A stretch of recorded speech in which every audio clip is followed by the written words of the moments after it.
მოგესალმებით, სამწუხაროდ მომზადებელი შეხვდა ხელისუფლება დიდთოვლობას 20 რიცხვიდან 20 თებერვლიდან არჩუქი მიეწოდება სოფელს 21 თებერვალს ერთი ჯისიპმა რო გაწმინდა გზა მე არაფერს არ გაუვლია იმის შემდეგ საფარმა თოვლის საფარმა დაახლოებით 2-20 სანტიმეტრს მიაღწია ეხლა კიდე თოვა გამოცხადებული ხვალისთვის ზეგშუადღემდე და არ ვიცი რა იქნება რამ ძალიან ძიმე მდგომარეობა ტექნიკა მუხლუხებიანი ტრაქტორები არ ყავდათ მობილიზებული და პატარა ტექნიკამ ვერაფერი ვერ იქნა.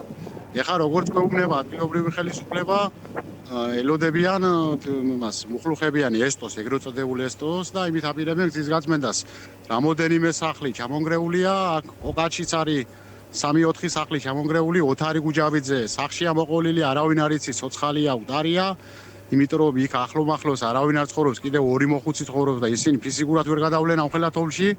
რა რთული მდგომარეობა რა, ჩოჩხატის თემში, ჩვენ თემში მთლიანად ერთი 10 სახლი მე რო ვიცი მარტო ჩამონგრეულია. ბატონო ირაკლი, თქვენ საუბრობდით ახლა ერთ-ერთი კონკრეტული ადამიანთან დაკავშირებით, რომელიც შესაძლებელია რომ დაშავებული იყოს. თუ მიაწოდეთ ინფორმაცია 112-ზე, თუ არის ადგილობრივი ხელისუფლება ინფორმირებული იმის შესახებ, რომ დარეგილი ქონდათ, კი, 112-ზე დარეგილი ქონდათ თავისუფლებს და მერიასაც აქვს მიწოდებული ინფორმაცია და ალბათ გზას რო გაწმენდნენ, თორე ახლა ვერაფერი ვერ ამოვა ფიზიკურად აქ.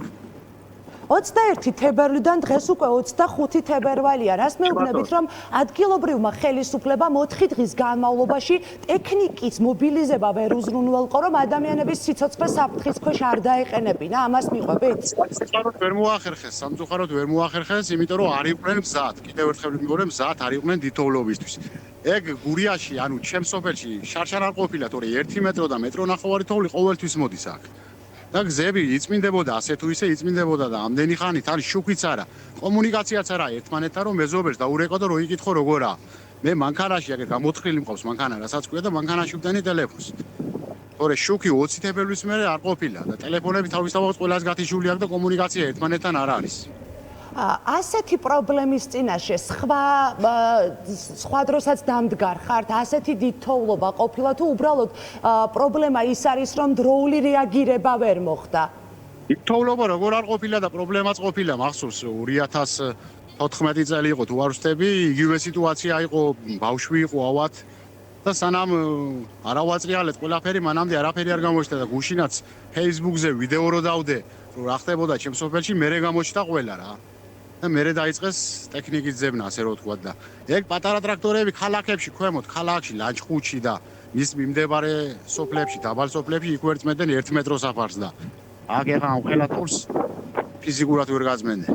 ბავშვები ცხოვრობენ, მცირეწლოვანი შვილები ყავთ თქვენს, როგორც ვიცი, ოჯახთან ერთად.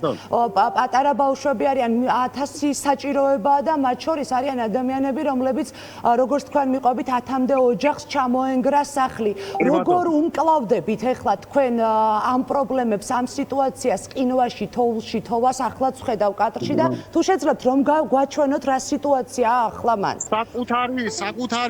საკუთარი ძალებით ვახერხებთ, ასე თუ ისე საკვებით ახლა სოფელში ვინც ესე მაღალ ადგილებში ცხოვრობს, ყველა მომარაგებული, აი ბავშვები როგორ დადიან, ნახეთ, ზემოდან ამხელა თოვლია ეს შემოსასვლელი ჭიშკარია ჩემი. აი შემოსასვლელი ჭიშკარი არ ჩანს, რასაც ქვია. შემოსასვლელი ჭიშკარი. აი მანქანა გამოთხრილი მყავს, აგერო ტელეფონი დავუმუხტო შიგნით, დავქოქო ხოლმე და ტელეფონი შევაერთო დასადენად რა.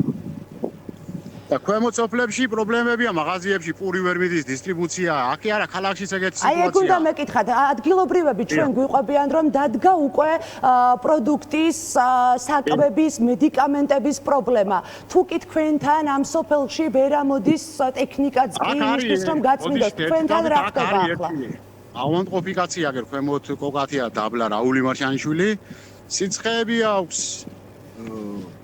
ფეხტკივანი კაცია, ფეხში მოჭრილი აქვს და ლოგინიდანაც ვერ აყენებენ, ძიმე მდგომარეობაშია. მაგრამ სამწუხაროდ, თუ გზა არ გაითვალა, ისე არაფერი არ მოხდება. ვერანაირად ვერ მიმოახერხებს.